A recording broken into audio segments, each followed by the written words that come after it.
Ludus, Vulpes.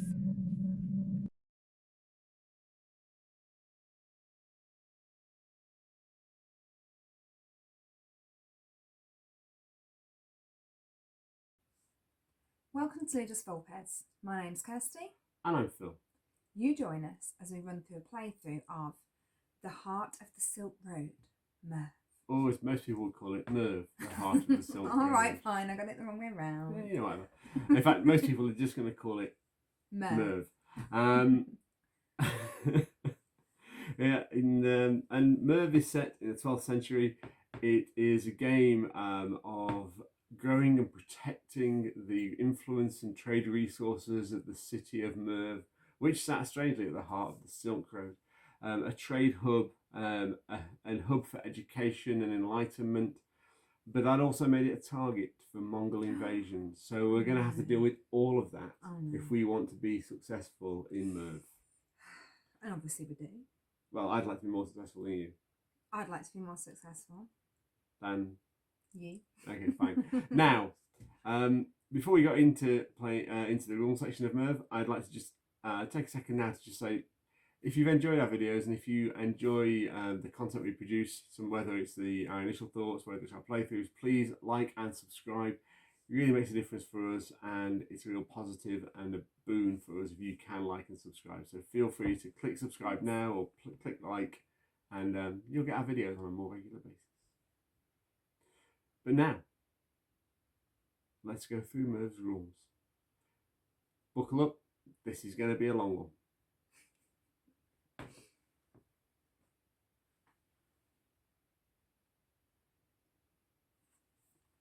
Ooh, so pretty.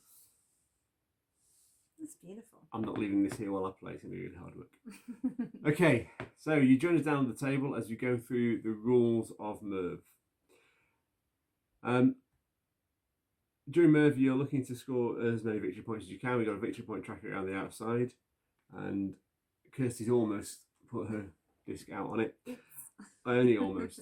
And during the game, we're going to be taking actions, generating resources, enduring camels, and taking contracts. So we're going to have all kinds of fun. We're going to be worshipping at the mosque. We're going to be educating ourselves at the library and getting favour in the Imperial Court.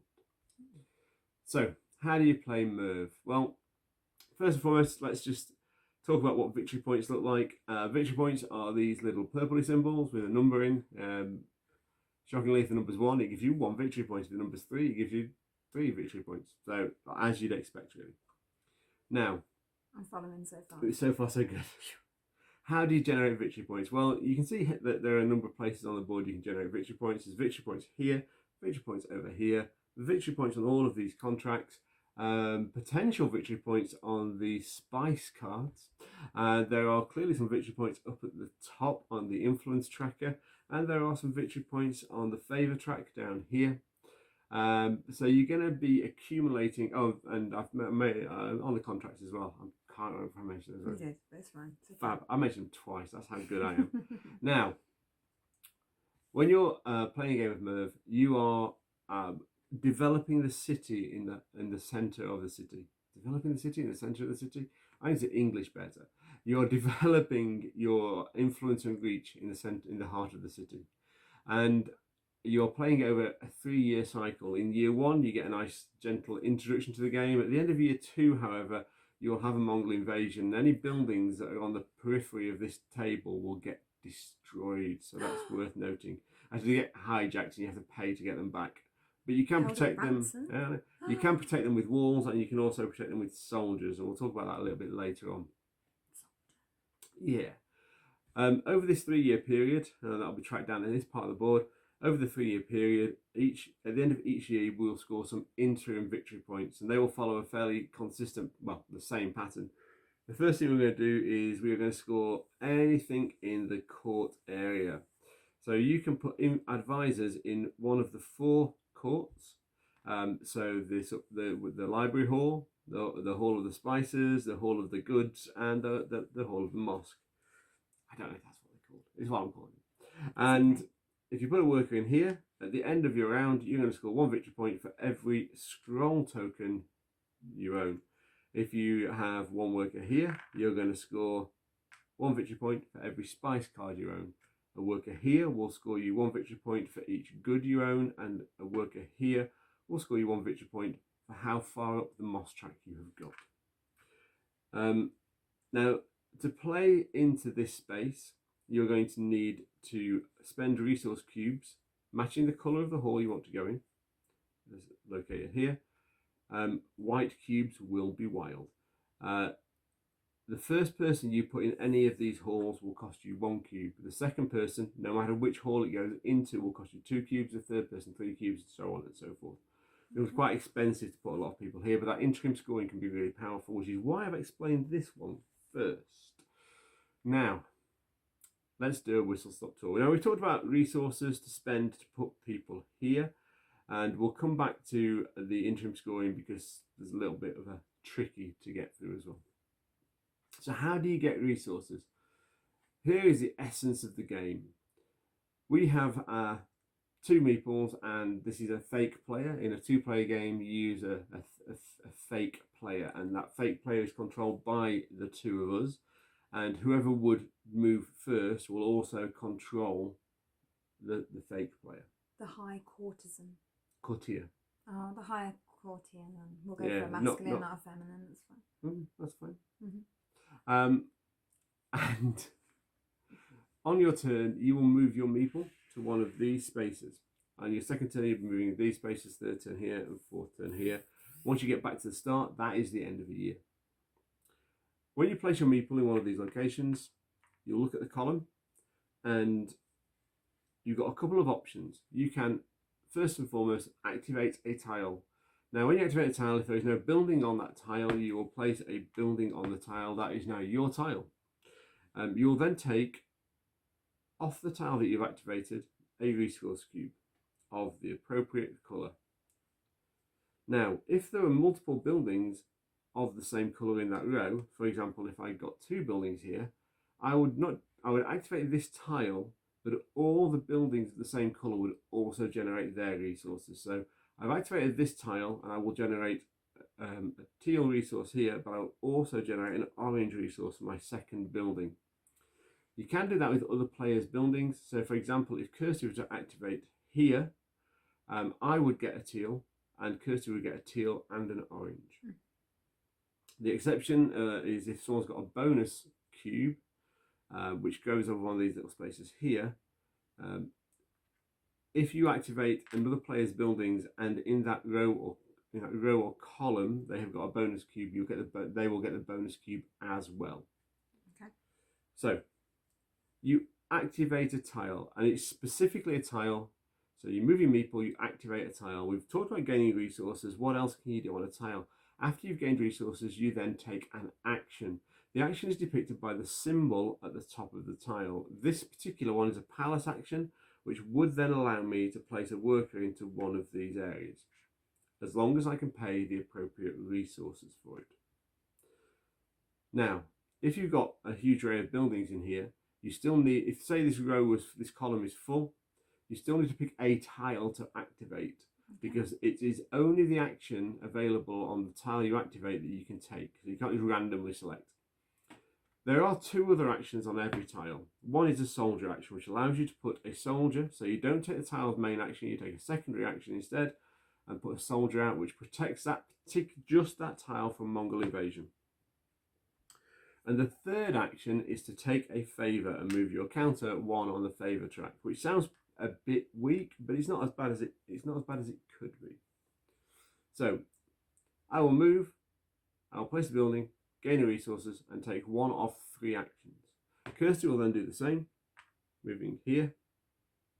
Oh, I don't know, we're cocking up. Where's the mosque action? Kirsty will take the mosque action. She will. Kirsty will take the mosque action, but she'll also get a beige cube. Mm-hmm. And then she'll either take the mosque action to move up Mosque Track, or place a soldier, or gain a favour. Exactly the same. Then I will move this guy to here, for example. He just chucks a building on the board. Doesn't gain any resources because he's a third player, and basically he is just there to start cluttering this board with his buildings. How dare he? Yes. So once both Kirsty and I have taken our turns and the yellow player has placed a building, we will then start to move into this area here. And what will happen is the person at the back will go into the third place, the person in second place will go into second place, and the person in first will go into first place. Okay. Now, it's done specifically in that order, so the person furthest back will go into the furthest back space. But if you have any camels, you can place a camel on a space to move yourself a space forward in the turn order. If you have 2 camels, you can do it again. Then the next player that takes this slot will also gain the camels that you've placed. And so that is a turn in Merv. Now, over the course of the game, you're going to get 12 of those turns. And clearly, this area will start to fill up and you'll generate more resources. But then there are many other things we will be doing. The next thing to really talk about is the actions that are available on tiles, which are these symbols at the top. So we know we can take a favour and we know we can always place a soldier on these no matter what. So what else can we do?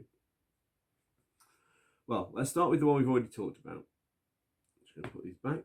And the one we've already talked about is the palace action, which allows you to spend resources. The symbol matches this symbol here, which is a crest, a crown over the palace. And that allows you to place a worker in one of these halls. If you have enough cubes, you can place 2 workers. If you have enough cubes, you can place 3 workers, or you can spread that out over a number of turns. However, it will always be that however many workers you have here, it will cost you that many resources plus 1 to place there. So as we start, it's only 1. Once you've got 1 worker in, it becomes 2, and so on and so forth. So that's the palace action. And you're going to do that so that you can gain interim scoring. But to gain interim scoring, just this little bit of symbology here, you need to spend a favour per worker you want to activate. And I do mean spend, so the favour track will move down. Per worker you want to activate to score some points at that interim scoring piece. So that's the palace action. Now, let's have a look at some of the other actions available. At the top over here, there's a little caravan of camels, and that's repeated on various tiles and on the board. And that is the canniversary action, or as I like to call it, the camel action, because it's just easier. The camel action. When you take a camel action, you are buying spices from the caravan. Now, when you're buying spices, there is a rule, and it's depicted here at the top. So you can buy spices from any card that has a camel on it, or the card that is adjacent to a camel. And to buy spices, you need to spend cubes, 1 cube per card that you want to buy, and all the cubes you spend must be of the same colour. Okay. With the spices, every time you get a pair of spices, you also get a bonus. So this is black pepper. The bonus is to place one of these white cube generating tiles over one of these building sites. Which means instead of generating a normal cube, it generates a wild cube. A pair of black pepper will do that. The next one is juniper berries, and a pair of juniper berries will gain you a favour along this track. After that, we have, I think, cinnamon. And cinnamon will generate you a white cube for a pair. And then finally, there is ginger, which allows you, a pair of ginger allows you to put a soldier out. Now, when you're buying spices, you need to look at the influence track. At the start of the game, you can only buy 1 type of spice. So whichever spice you start with, that's going to be your spice until you get your influence up to this one, this space here. This space here means that you can now take 2 different spices. This space here, 3 different spices, and this space here, 4 different spices. Why would you want to do that? Because at the end of the game, each unique set, so a set of cinnamon, ginger, pepper, and juniper will score you 10 victory points, and you can score those sets multiple times. So if you've got 2 sets, 2 complete sets, it'll score you 20 victory points. It's a sliding scale, it's depicted on the card, so if you only get 2 of a set, you're only going to score 3 points. So you do potentially want to raise this influence track up so that you can get multiple different spices which allow you to score points.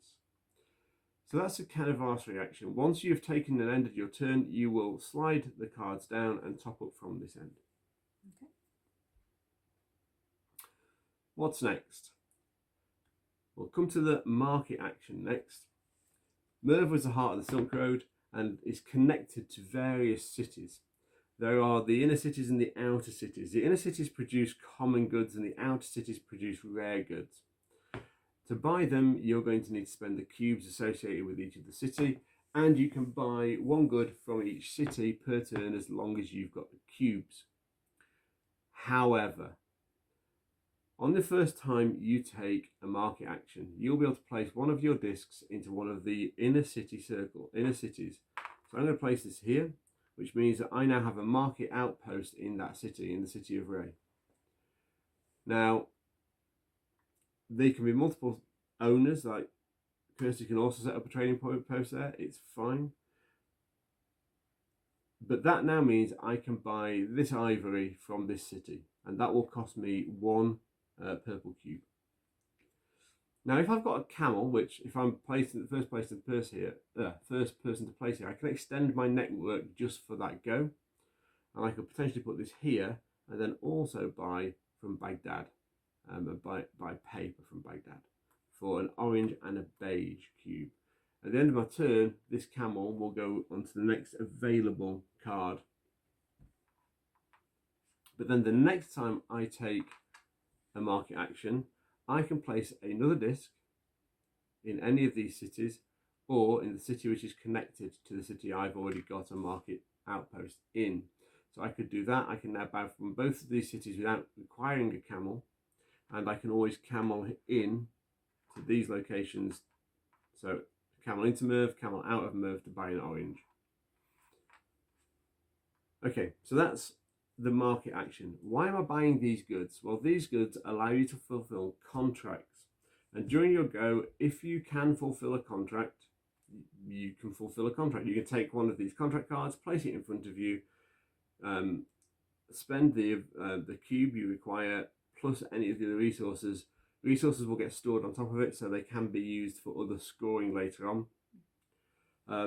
And each of these contracts is worth slightly more points. Early ones are worth 5 points, later ones are worth 8, and the more valuable contracts are worth 12 points. But they are on a sliding scale, so the person who gets the first one is going to get 12, the next person is only going to get 10 points. So all of these contracts value goes down as you go down the stack. But at the start of the game, you can't buy any of those contracts because you're not influential enough. Once you get to the influence level 1 here, you can then start buying level 1 contracts, influence level 2, and you can buy the level 2 contracts, and influence level 3, and you can buy, shockingly, the level 3 contracts. So you can always spend those or use those goods to complete a contract. The blue crate is a common good and the brown crate is a rare good. You'll also get an immediate benefit of either place a soldier or gain a favour and some victory points. Victory points can be placed on the board and tracked around as you go. Now, that's a market action.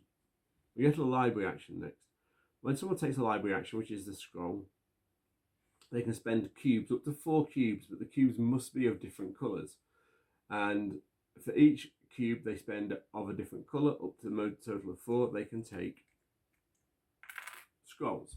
So if I've got 4 different coloured cubes, I can take 4 scrolls, and that's great. And it's great for a number of reasons, because it allows me to take a level 2 contract, a level 4 contract upgrade. And these upgrades improve and enhance how you do business. So the first ones in teal are a discount on certain actions once per round. The next ones allow you to use once per turn a cube of a different colour as a wild. These ones, which trigger when you've gained 6, allow you discounted actions as well. They tend to be immediate benefits. And over in this final stack, you've got all kinds of things from victory points to favours and just another set of immediate benefits.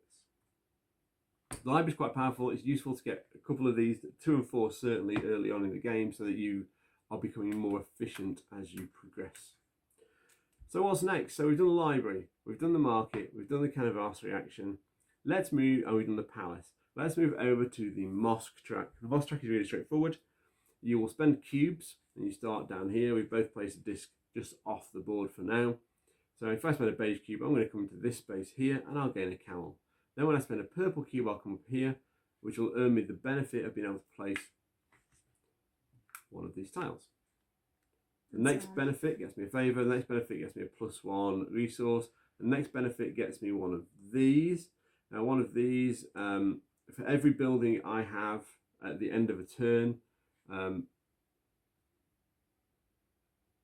every action type that I own at the end of a turn is going to score me 3 victory points. So if I've got, for example, this one, which when I take if I was using an action we talked about, this one, if I've got 2 houses on library actions out here, I'm going to score myself 6 victory points at the end of the round. Okay. Place a worker, take a palace action without paying any cubes for it. It's nice. Gain a favour. Take a wall action without paying any cubes for it. And finally, right at the top of the mosque, for every mosque I have a building on out here, I'm going to score 4 points at the end of each round. Bring that all the way back down here. That's a Mosque Track. It's just progressive. You just keep on churning up it and get benefits every time you take a step. Last but not least is the wall action. And the wall action looks a little bit like this and allows you to place these walls. You spend the cubes depicted and you place a wall somewhere around Merv. Walls are for protection. And if you want to protect yourself, for every house that is covered by a wall, and each wall covers 2 spaces, so by placing this here, Kirsty would cover this space and this space, but not this space. No, I'm just putting a few out. Oh, okay. Now, this seems good. Kirsty now protects this.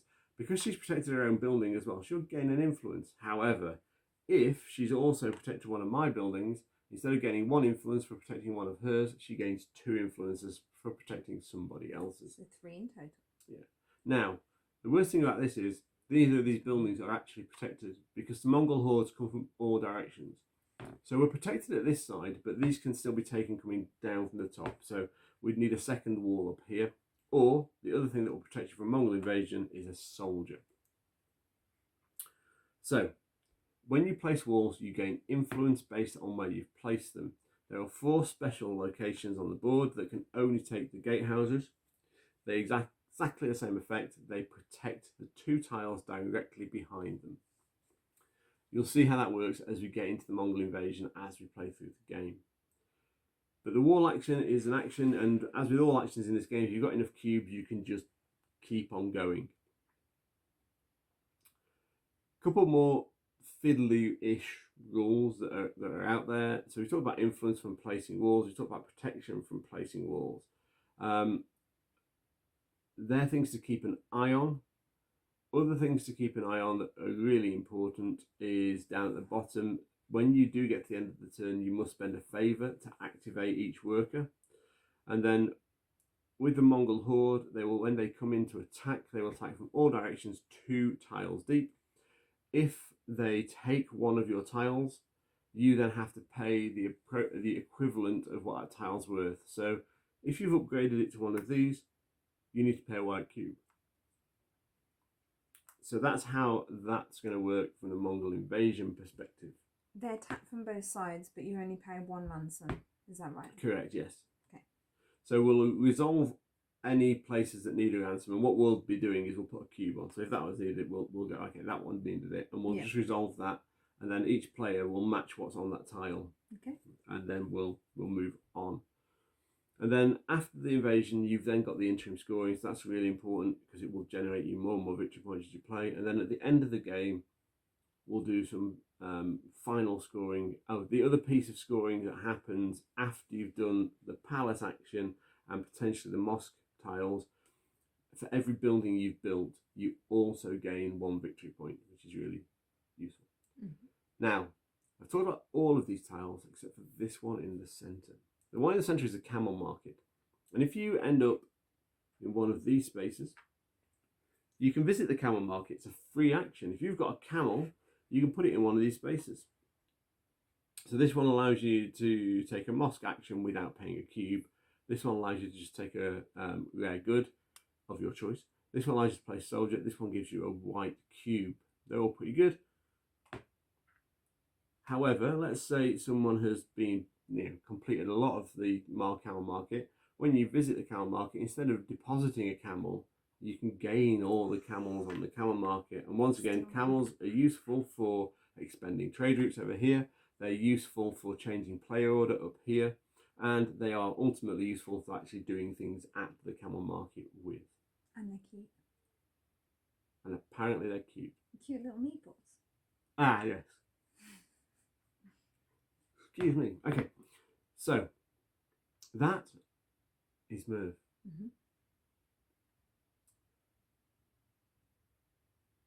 So now we get to play the game. It's very exciting.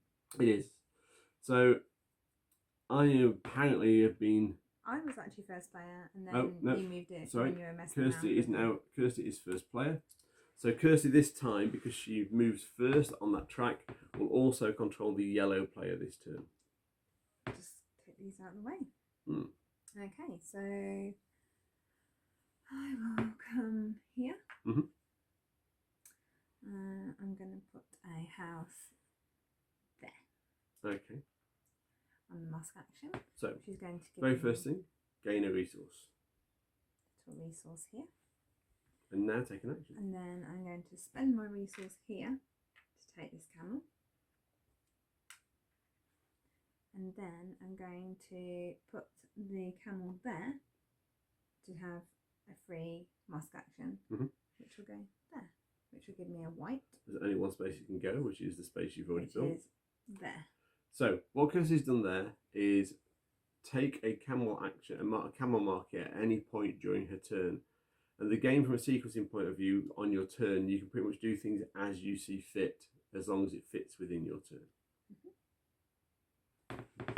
Okay, so I'm going to come all the way out to here. Nice. I think. And I am going to build a lovely, lovely property. And I'm going to build it. Okay. So I get a teal resource. And then I'm going to come over here. And I'm going to come here, take that camel, place this guy here. And I'm going to spend my teal resource to get some grapes. Nice. Or olives. They're grapes. They're grapes. And then Kirsty gets to move the yellow guy. So the yellow guy is going to go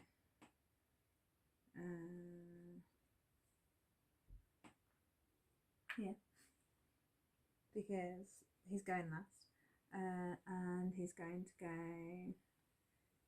here. Okay. Let's So go and see the camels. Kirsty is now coming here as the third player. Do you want to spend the camel? I misunderstood that, didn't I? I wouldn't have put him there. I should have put him in the back, shouldn't I?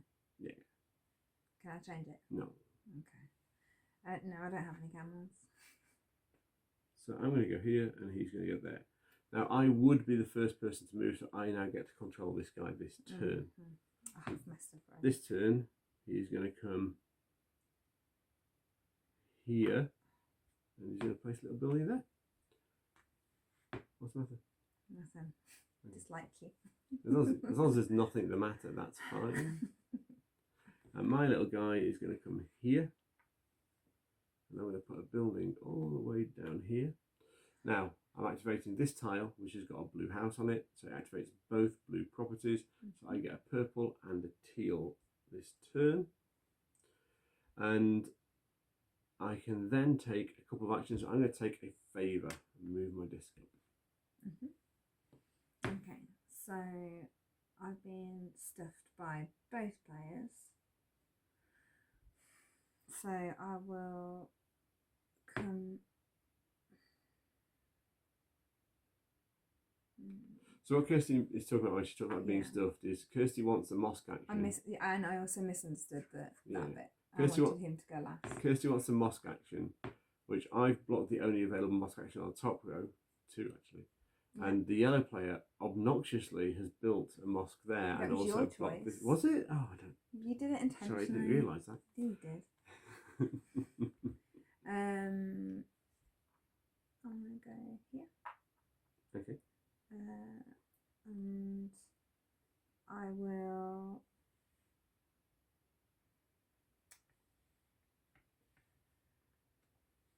do a scroll action. So I'll take an orange, and I'm gonna take the camel. Okay. And then my scroll is. I might hold that actually.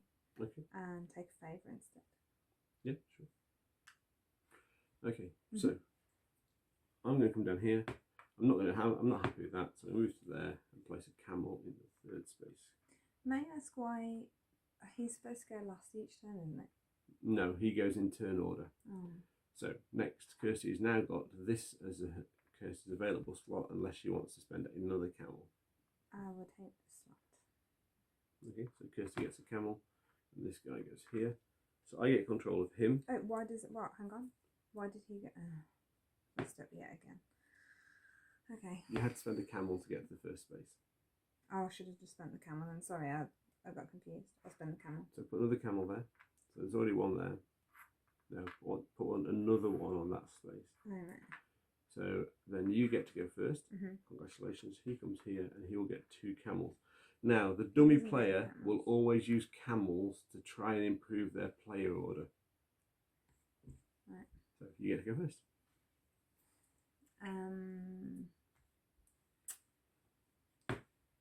Okay, I will go here. Here. And take a Mosque action. So I'll take an orange. Yep. And now I've got 2 oranges, which mean nothing. Because I can't take a Mosque action.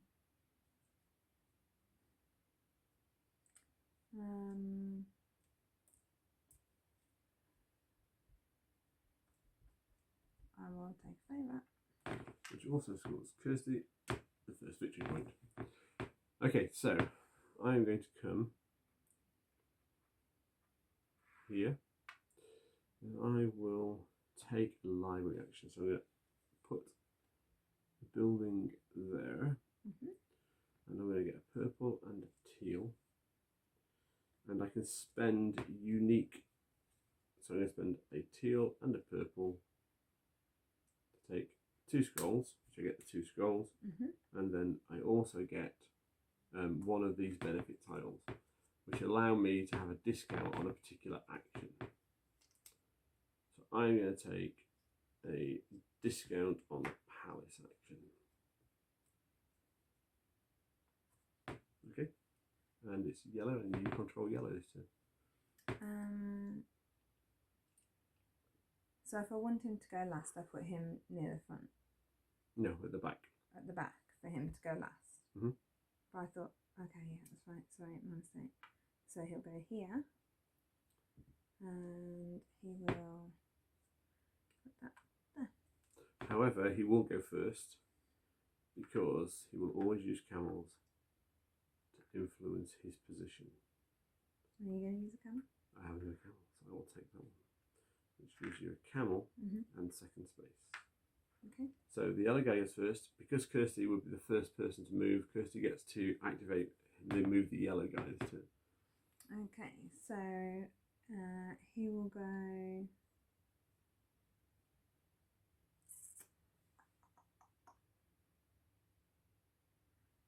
here, and he will build here.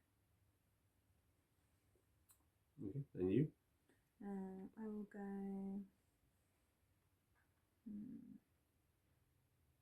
here. Okay. And I will build here. Which gives you a purple. Which still doesn't help me do a Mosque action. No. So I will do another favour. Yeah, I'm seriously messing up this game already.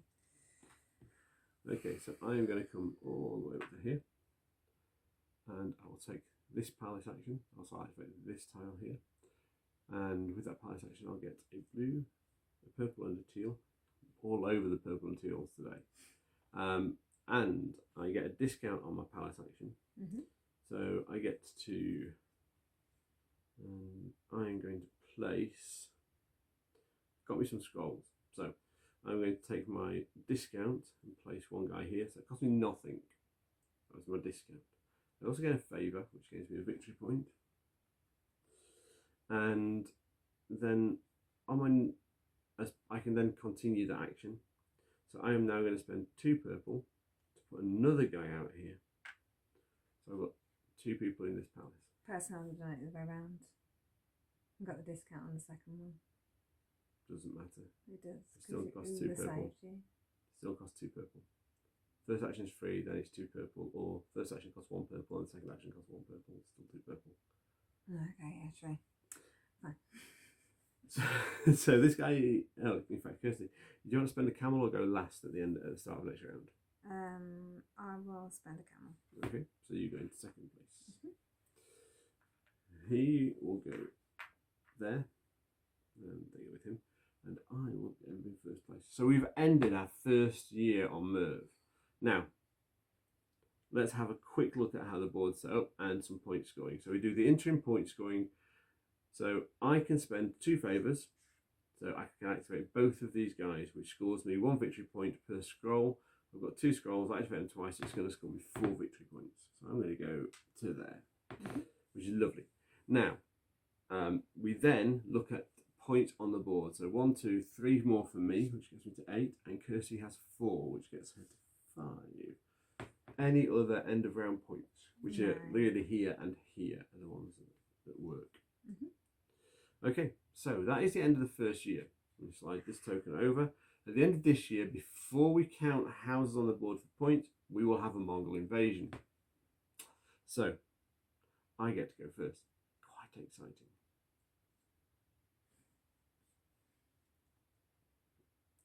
I need something that's not purple or teal.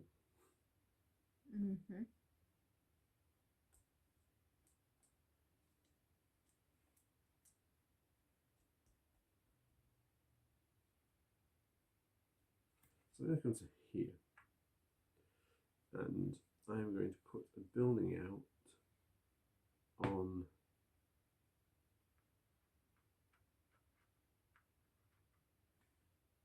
the palace action to take an orange cube.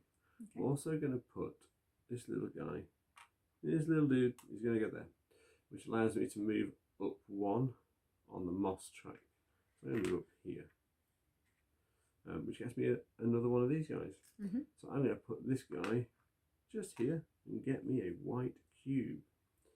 So, with my discount... Need to be careful, you don't get those confused. Actually, no, I'm still not ready to spend.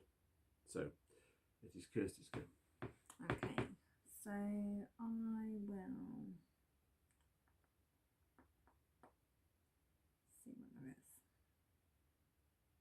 Not a lot by the looks of it.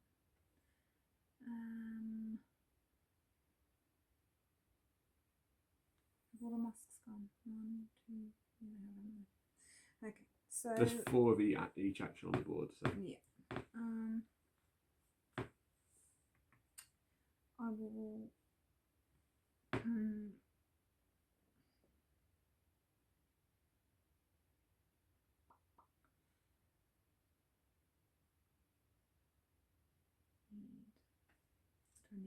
Need one that nobody's got, which is frustrating.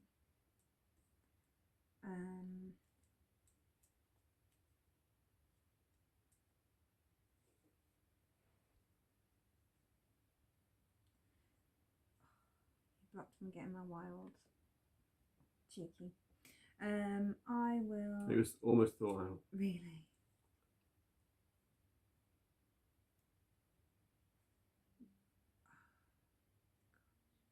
I will go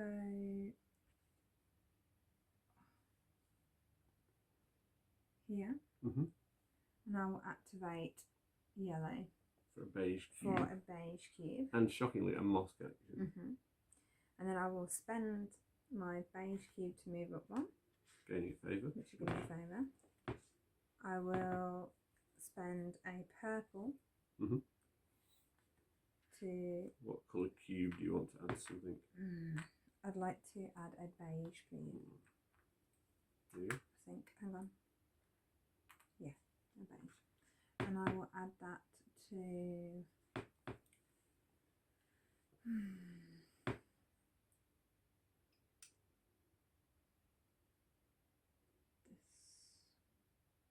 this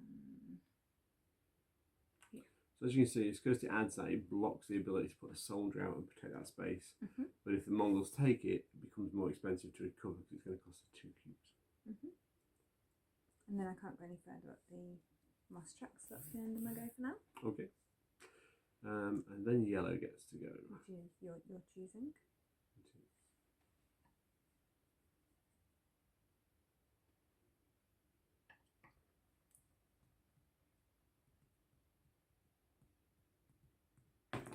So he's going to come to here and put a house out there. Okay, end of his go.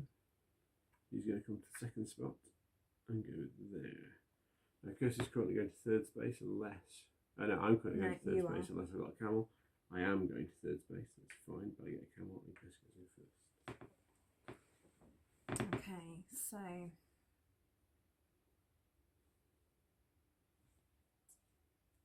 I will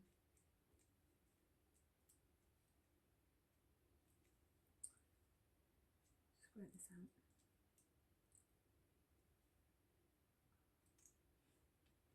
Okay, I will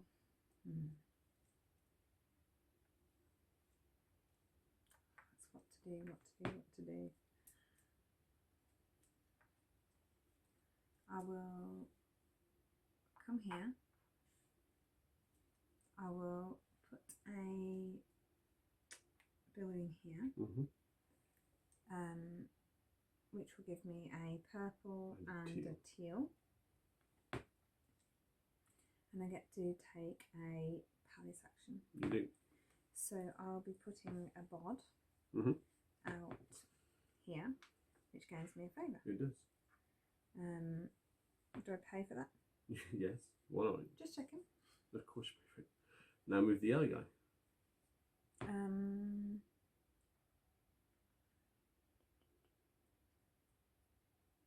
The yellow guy will go here. And he'll just put that there. Okay. You'll go.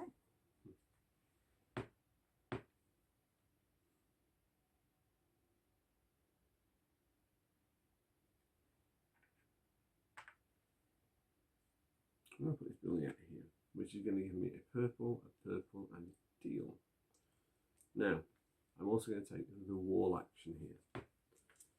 And this is where all kinds of exciting things start to happen. So I spend 3 teal to get these 2 walls and stuff. In fact, no. I spend 2 teal to get those 2 walls. Now, the first place I'm going to protect is here. That's going to give me 2 influence. Second place I'm going to put this wall is here, getting me 3 more influence. 1, 2, 3. Now, got a few more cubes to spend. I think I am going to hold on to them. Actually, no, I'm going to spend a teal and a white to take another teal wall.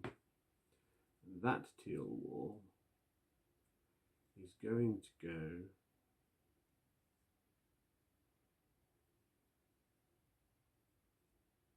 just here, giving me 2 more influence. There we go. I'm done. Okay. So I move down into third space. I'm going to spend a camel to come there.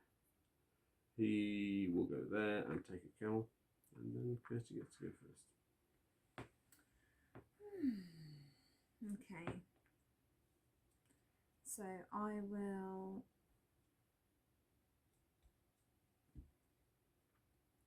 go here.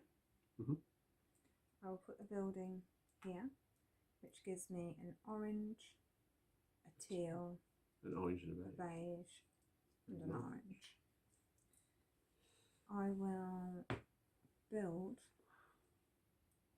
using 3 orange, an orange wall here. Which will get you 3 influence. I'll let you do that. I will then build a cream wall which I will put here. I'll spend a pink wall, which I will put here. Here. And then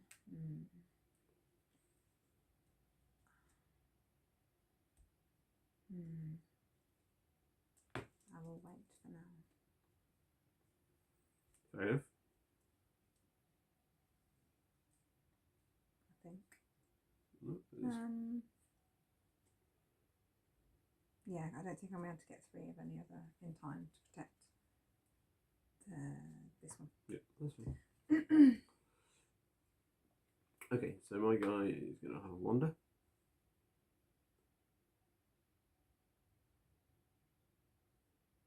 So we come to here. I'm going to take the market action at the top, which gets me a teal. So activating this tile here. So I can then place another city. So I'm going to extend my network up this way, which gains me a favour. It's quite useful. And after gaining that favour, I am also then going to spend an orange and a purple to buy a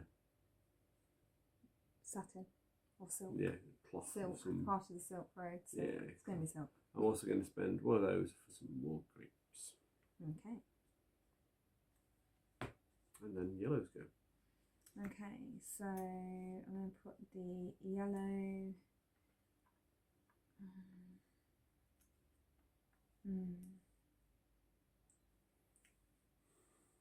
The yellow is going to go here, and he's going to build there.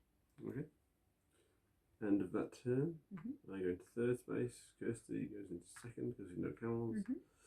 Okay, over to you. Where's yellow going? Yellow will go. Let's work this out. Yellow will go here and not build. Then I'll have my go.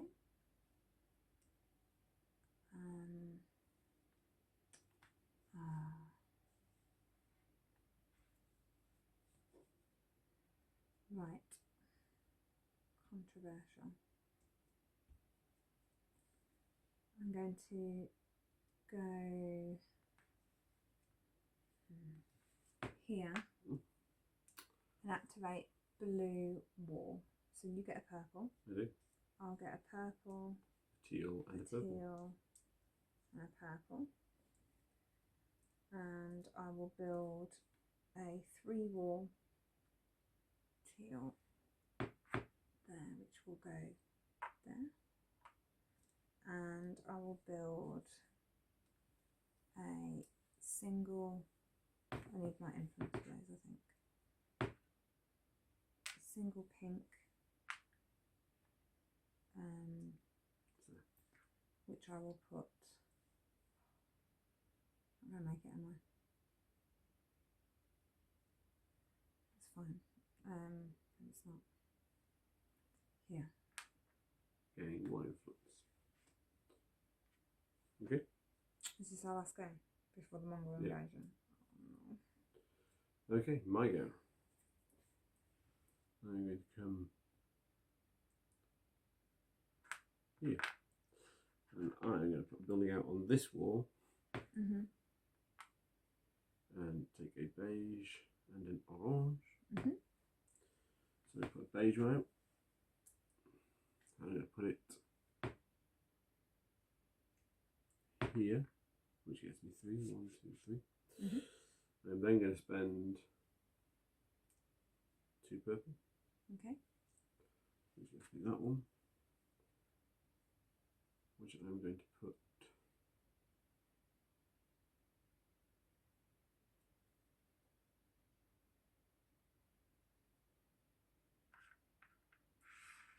there, which gives me another 3 influence.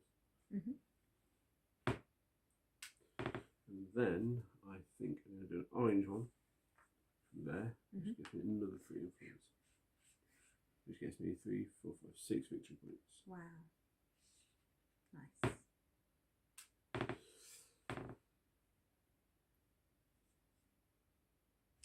I believe ends my go. Yep, that does end my go. So we are at the end of year 2 and the Mongols invade. So it's the very first thing. So what we're going to do is we're just going to, first of all, let's remove any yellow buildings that aren't protected. So this one comes off, this one comes off, this one comes off, this one comes off, and this one comes off. Bye bye yellows. So a purple cube will go there because that's not protected, and a purple cube will go there, an orange cube will go there, and that I think are the only ones unprotected.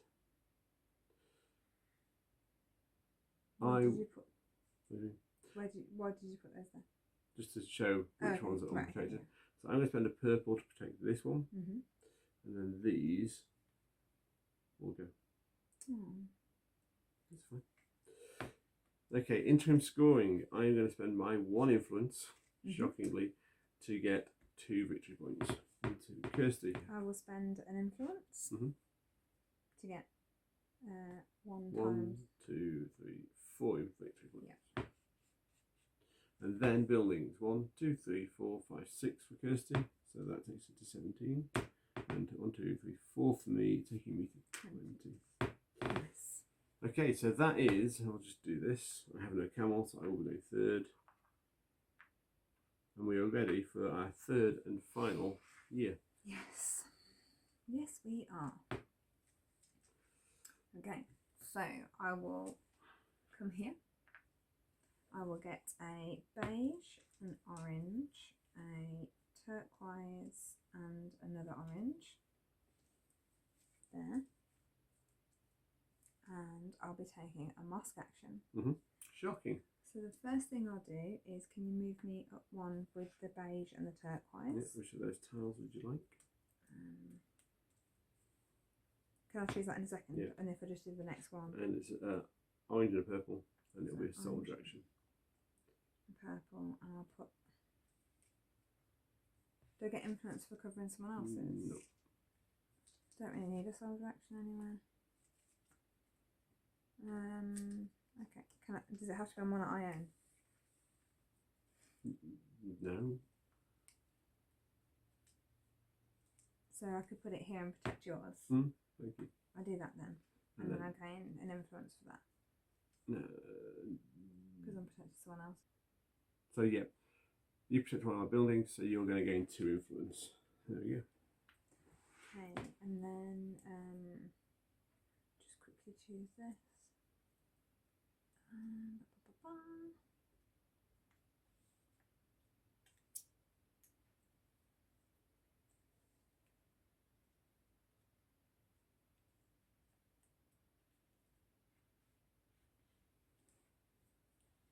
Okay, I'll take this one, I think. You can have your go if you wish. It's yellows go. Oh.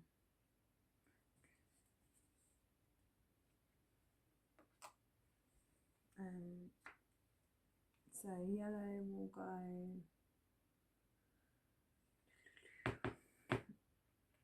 here. Okay. And put a building there. Okay. And I will go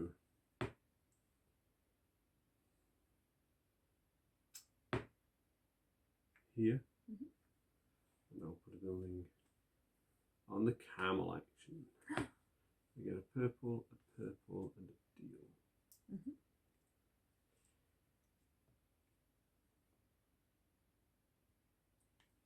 So I will take this one and this one. 2 purples. Okay. It's a nice little pair. And that allows me to deploy a soldier. I will deploy a soldier. Move these down, by the way. Yeah. I will deploy a soldier protecting Kirsty's building just here for 2, 1, 2. So that's 4 more victory points. 1, 2, 3, 4. And now every time I go over the top, I will gain a favour. So I am now gaining a favour when I gain influence. It's nice for you. It is lovely for me. Oh, hang on. At the end of my turn, I will also claim this contract. Oh, nice. One of those, one of those, one of those, and pay a cube of any colour, which is going to get me another favour, which gets me another victory point. Wow. And yeah, I'm happy with that. So that one is claimed. So I'll leave those on. Can't do anything else with them, but I can score them. So my scroll still counts for this at the end of the round. Okay.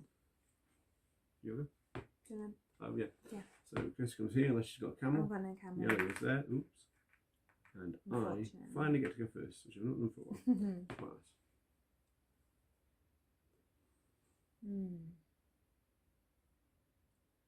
Decisions. Yeah, it's a tricky one because it's about points now, and I don't have many points at the moment. Alas, no. I'm going to come all the way to here, and I'm going to build a palace and take a beige, and a purple. Nice. And I'm going to use 2 of those beiges with my discount to put a worker into this hall, giving me a favour. Okay. You'll go. Oh no, yellow's go. Yeah. So yellow will go here, and now it is your go. Oh, yellow will put a house out there. Thanks. Thank you very much. What's the matter? I wanted to go there. That gives me my powers. Oh. Oh, I'm sorry. He's so rude. It's the only chance I've got to go there. If you can not damage the board by slamming the meeple down, that'd be great. I'll put that there. Okay. I'll do a mosque action. Cool. Firstly, I'll take a beige and a teal and a purple. purple. So, I can't do a mosque action. I am stuffed. So I'll just take a favour because I'm wasting my go. Yellow is going to come in second place because he has a camel. Kirsty's going to go into third place with a camel unless she has a camel. I don't have a camel. You know. And I'm going to come first again. Woohoo!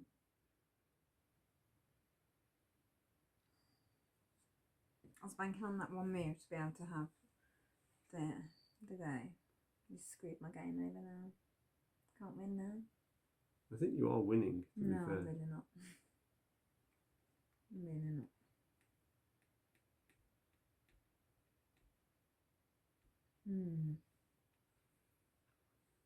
I don't know why I'm looking. My chances won't be there anymore.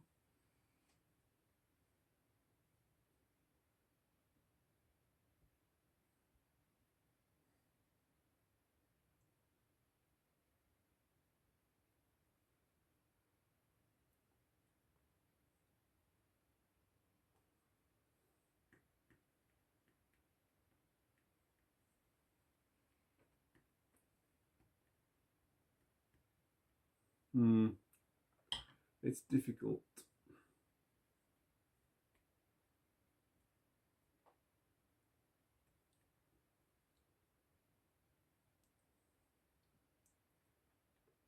So I am going to come to my sensors. I'm going to come all the way down here. I'm going to put one out of that library to get me 2 teal and a purple. It's really not good. Spending a purple, How did you get that? not teal, 2 beige. Okay. To get 2 more scrolls, which gives me this one of these. Nice. That's quite nice, I think. I will take a purple, and I can use that once per round as wild. So once? Yeah. Nope. Oh yeah, there's one round left. And he's going to come there and put a building there.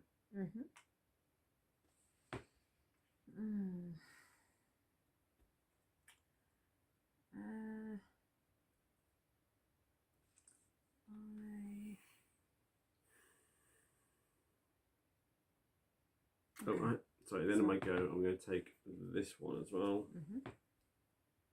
Just there. Do that. Put that one on there and spend a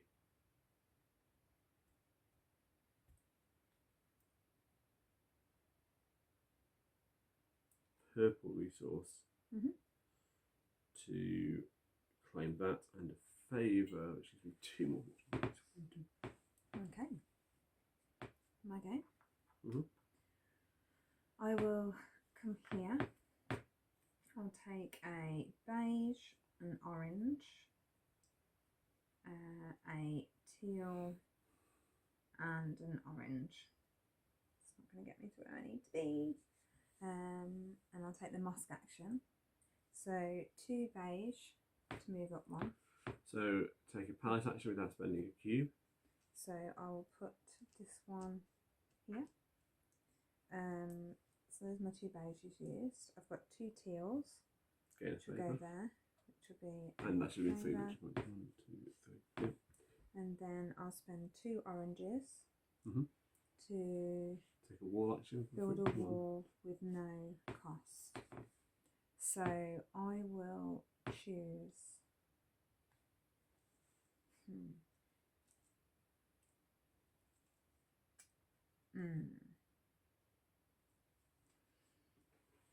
Choose to put this one here. 3 influence, which is 6 more victory points. I think you can put those on there. So 29. 1, 2, 3, 4, 5, 6. Okay. Okay, so yellow has no camels, goes into 3rd place. Kirsty, you have a camel. Do you want to use it to go into 1st place? Yes. I might as well at this stage in the game. And I will. You can have that little camel. Thank you very much. You'll go.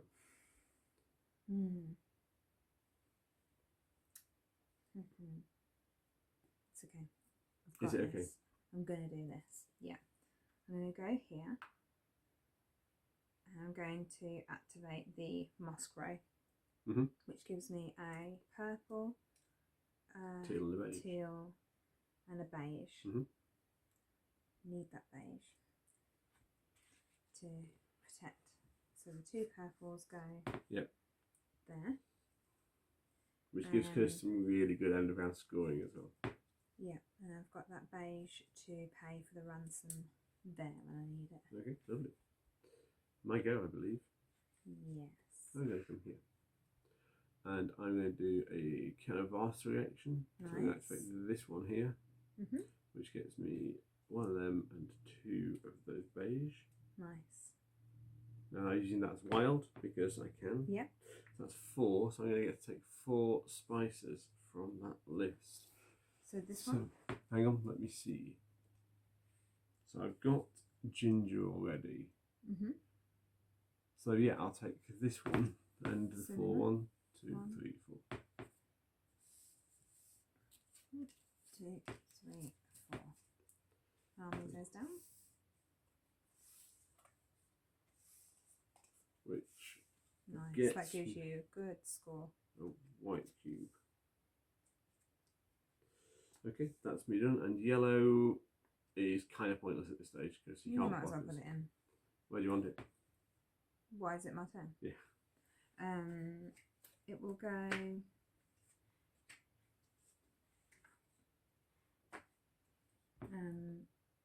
Here and put that there. Okay. Why not? Okay, so end of the game. Blip, blip, blip. So now we have our Mongol invasion.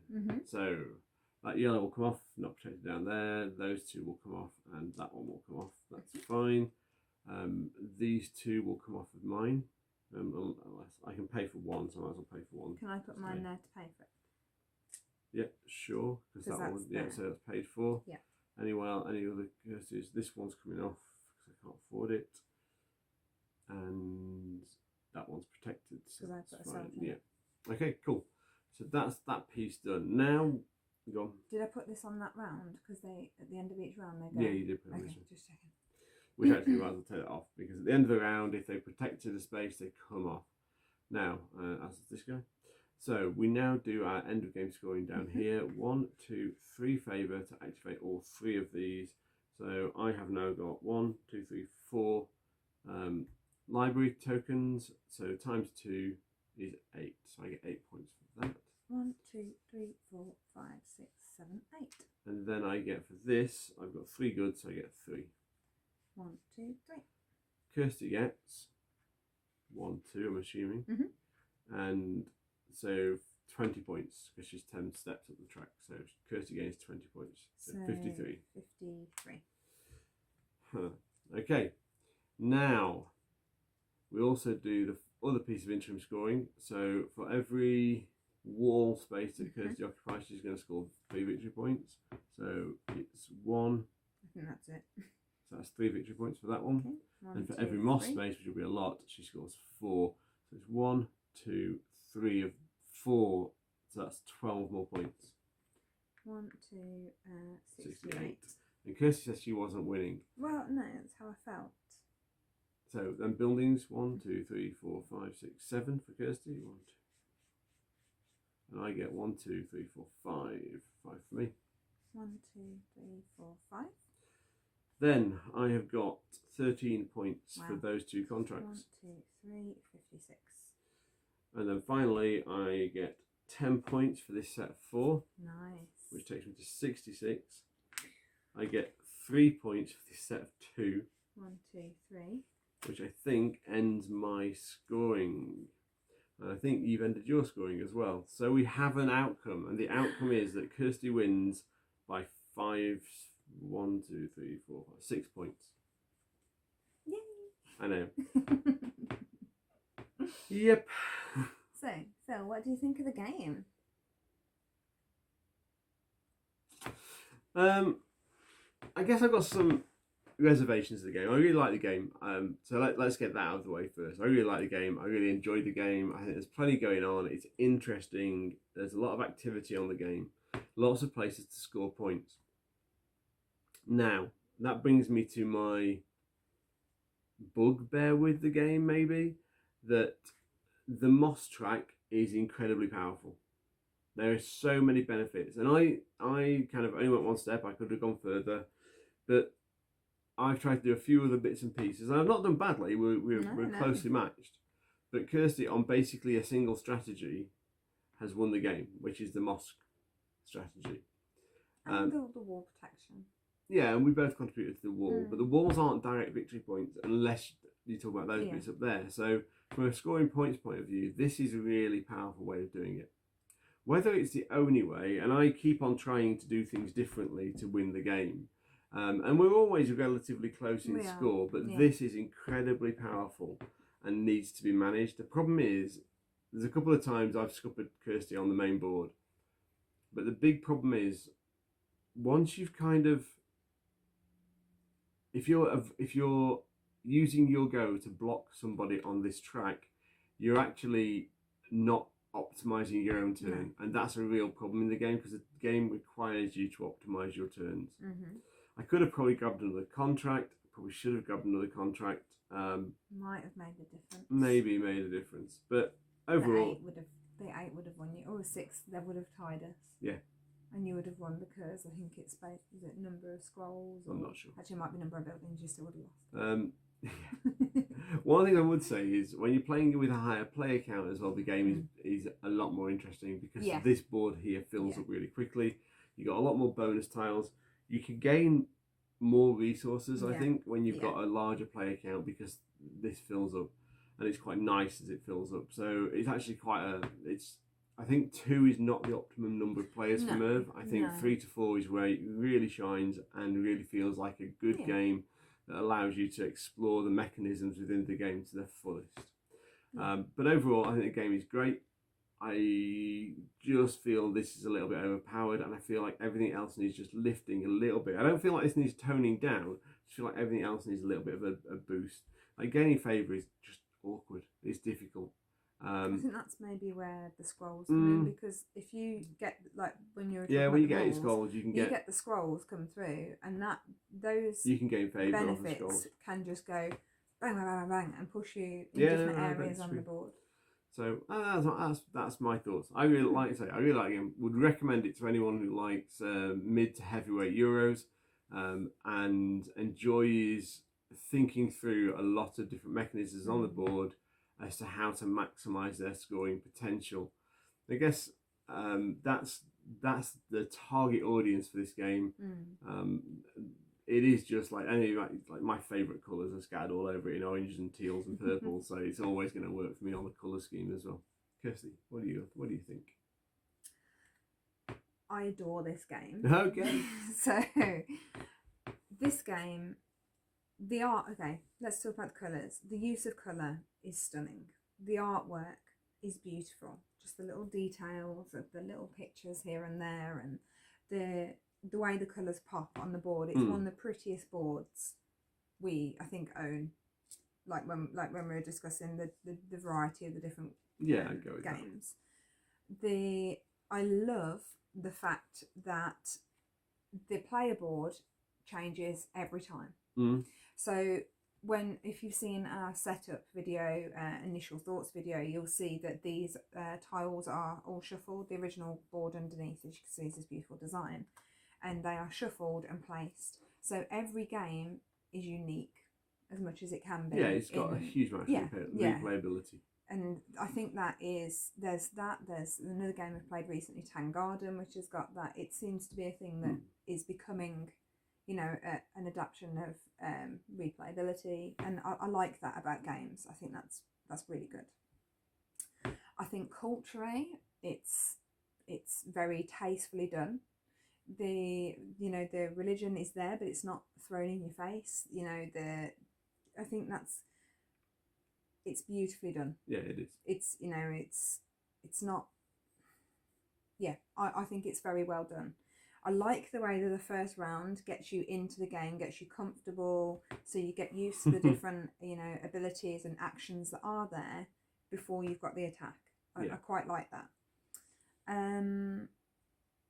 The camel action in the middle is an interesting one because depending on who you're playing with, people can dominate that. Yeah, there are two sides to this tile as well. Yeah. So depending on what comes out as well, it can be different.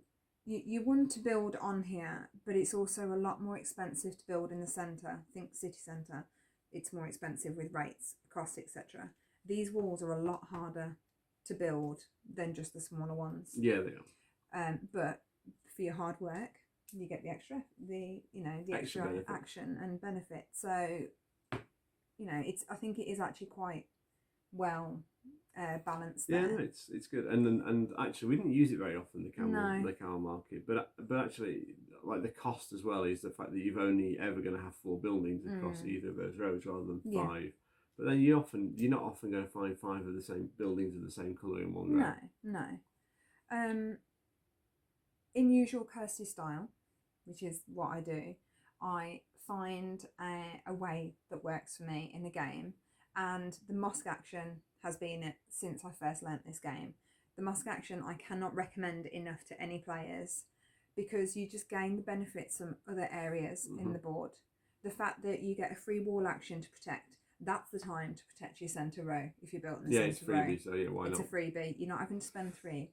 The fact that when we were first playing, I was like, oh, there's a tile missing. There isn't one for the mosque.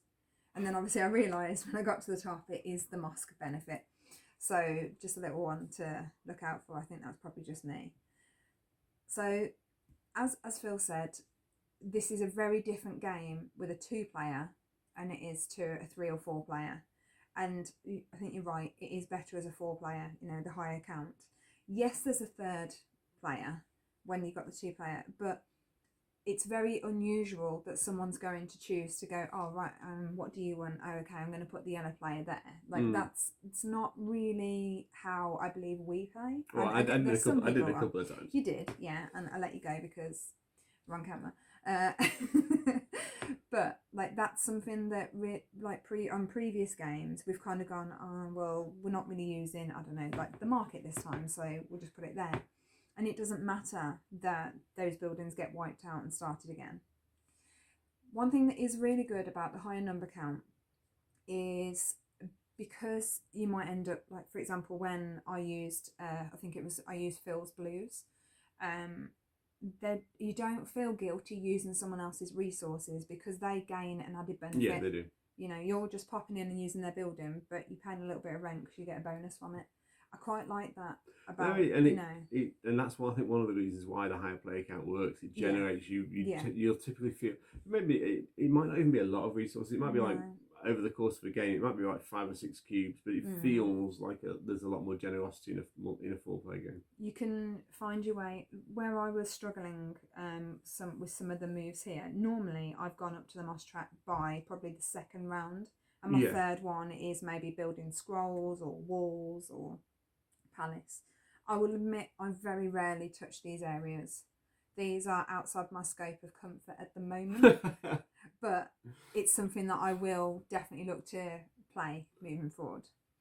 But yeah, it felt really harsh this time not being able to go up as quickly. I loved it. Absolutely loved it. Yeah, whatever. But that was well played by Phil. Yeah. But when you're rocketing up there, you're right. It is a it's a one-trick pony. It's not like the first person that gets there gets that. You can stack up there, and it's interesting to see how it plays in a larger play. But overall, this game is beautiful. The artwork is stunning. The choice of colour, it feels like it's just out. It's out there. I believe, as far as I know, the colours are also colourblind friendly as well. Look it. Generally, the use of colour isn't too bad, and most of the things have got good patterns, so you can see from that instead anyway.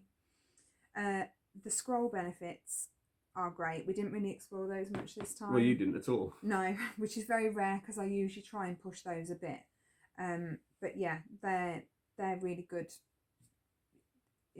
action to try and use. So yeah, we got this game from the Games Expo in 2021, and a friend of ours raced and got the last one, and I was devastated, Kev. And then I managed to sneakily get the last copy that the last one that Kev got wasn't actually the last one. Yeah, but it was the last one that was out, and then he was winding me up. So thank you to Games Law for giving me the last edition that you had of Merv. So they didn't give it either. We had to pay. And then we did have to pay money for it. Yeah, we did have to. You know what I mean? But yes. So yeah, it's one of the most beautiful box arts we own as well. So yeah, I love this game basically. Okay, well, I think you got an opinion from Kirsty and an opinion from me. But if you've enjoyed this video and you enjoy those opinions, please like and subscribe. You can also... Well, actually, I was going to say, give us your opinions on this game. Yeah, You've heard ours. Comment below. Give us your opinions on this game.